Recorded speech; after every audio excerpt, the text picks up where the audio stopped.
about, if you can figure out the way to make your worst day of your life the best day of your life, everything in your life changes. And that's when you can find like true success, true meaning, and go from there to start progressing. And then you got your fulfillment. And so if that's the case, then if you can find a way to turn your worst day in life, like I don't even know, like what could, there are so many bad things that could happen, could transpire, the traumatic things that can people can go through.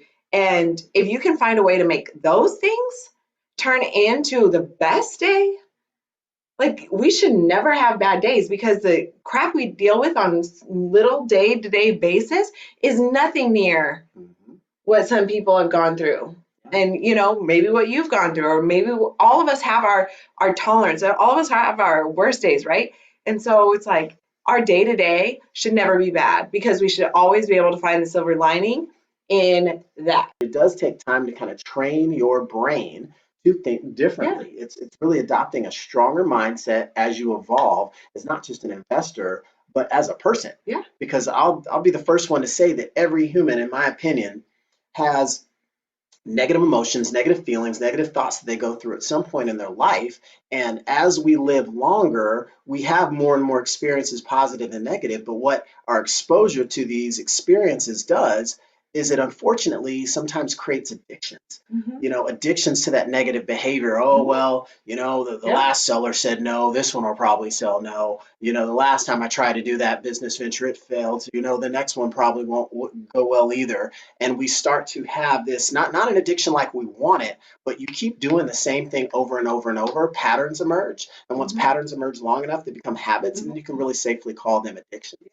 And so sometimes it takes a big person to admit, like, what addictions do you have to negative behaviors? Are you calling up that seller already saying in the back of your mind, gosh, I know they're just going to say no. I know they're going to say no. Or you push past that and you get the seller to agree to your offer, and then you're like, oh my gosh, I'm probably never going to get this thing sold. I'm going to have to give it back to the seller. What am I going to do? I'm going to have to liquidate my 401k to get this liquidating, to get the liquid capital to close this thing, because I don't really know about how to get my, so like, and that's just an example of one little piece of the real estate arena.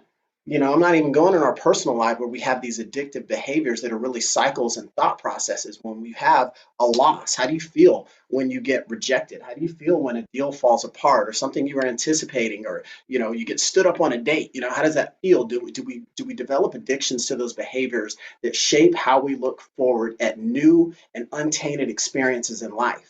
That's what we have to be aware of and careful of. So it's like, if we're not pushing ourselves to work that mental muscle on how to think better, right? On how to look at where are the wins in my life, dig deeper. If you don't feel like you have any, dig deeper, try harder, right? Ask yourself why not, and then you might come up with an excuse. So then ask yourself, where are the wins? Where are the wins? Where are the wins in my life? And it might not have been today, but it might have been yesterday, and it might have been Monday or even Sunday. Bring that into this moment and think about how you feel when you recognize that win, even if you're like, oh, well, I just got out of bed a half hour earlier instead of an hour earlier.